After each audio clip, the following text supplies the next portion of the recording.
Approximately 6:35 p.m. Tonight, there was a report made from a staff member here at Muskingum University to the University Police Department at Muskingum University. That report was kind of confusing at the time. It got translated a little bit differently. It came in to him as a person that said there was a person holding a hostage or possibly had a gun, active shooter type situation. So the officer obviously started his response radio to our dispatch center. We do dispatch for Muskingum University, and that started our response over here to the school. Muskingum University was on the scene immediately. Our units were on the scene within 10 minutes, about 6:45 p.m. As units got here, we started gathering more information. In the end result, we think this was probably a miscommunication to a certain extent. There was a dispute on campus earlier in the day between a male and a female. That got around on the social media to the students, and I think some of that got carried over into tonight's incident. So it was two completely different incidents. There wasn't anybody injured or anything out of the first incident. It wasn't even reported. And then some of that chatter over the social media platforms kind of got turned and twisted.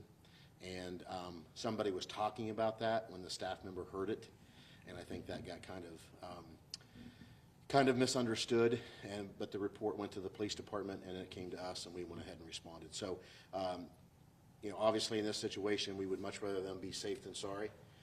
If we have a report like that, we're going to respond fully to make sure that we don't have an issue here. So we had officers going through all the dorm buildings.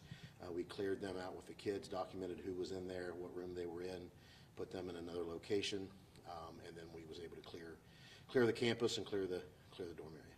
And can you clarify at what point it became an active shooter situation along the misinformation that was being spread? I think the response over here, everybody was responding as an active shooter, because I think that's what was relayed to the officer that relayed it to us.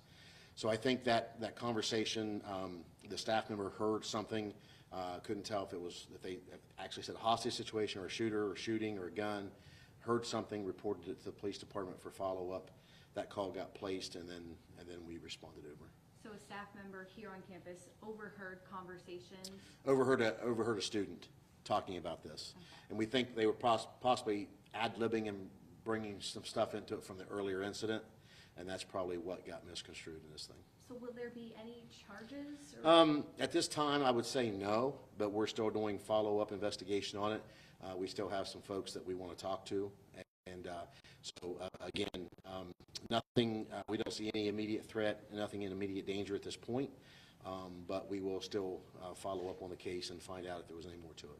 And what can you say just about the response for this type of situation, all of the agencies that did respond and preparedness? Yeah, well, unfortunately, we've had to respond here before, not too long ago, for a shooting on the campus, and so fortunately for us, we had that experience and were able to utilize some of the things that we learned last time.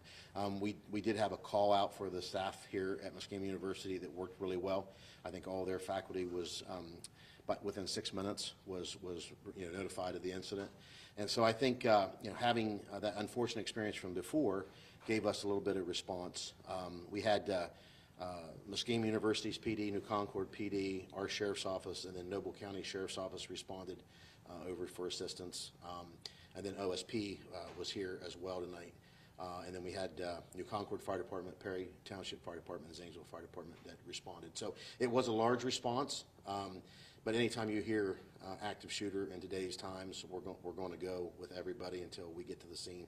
It's much easier to cancel folks than try to get help once you get here. And now this, I'm sure, caused quite a scare for the whole campus, everyone here who was sheltering in place. What would your message be to those people? Well, I think the message goes back to social media. I'm not a big fan of social media. There's a lot of stuff that goes on social media. It can be used for a lot of good things, but in these situations, tonight I think was a prime example where there was an incident here earlier that really worked itself out. But I think all of the stuff on social media, it just grew, and I think in the end, I think that's probably what got misconstrued and what misled to this call. So I would just say, and it's not going to, I mean, I've said it before, don't put anything on social media unless you know it's true yourself. When you start hearing things and then start repeating it, it just goes rampant, and it really doesn't help us much. And in fact, it hurts if we have to start an investigation on it. And anything else you want to mention? No, just, again, unfortunately, we're put in this spot again, but, Muskingum University's been really good to work with. They've been very transparent on these types of calls, and we appreciate all of our first responders that got here safely tonight, coming over here very quickly, and was able to very quickly get through and go through all the buildings and make it a safe place. I know there's a lot of parents out there. We tried to put on our Facebook page what we were doing to start with. Then once we realized there was no shooter, we tried to put that back out as quickly as possible, just to help with ease that burden from the parents and different folks that weren't here on the university grounds. And so again, the message is, if you call these things in, we're going to respond, and we're going to follow up to it to the fullest. Was there any questions that either of you had? Yeah, Sean Diggity, Zanesville Times reporter. What will become of the lockdown and the stay-at-home order? Is there a certain number of hours that will be? No, I believe the lockdown is going to get lifted if it's not already been lifted. Okay. Yeah. So the shelter in place and all that stuff's been lifted. Yeah. Once we realized there was no shooter, once we realized the buildings were clear, we didn't find any hostage situations or anybody with guns or anything like that.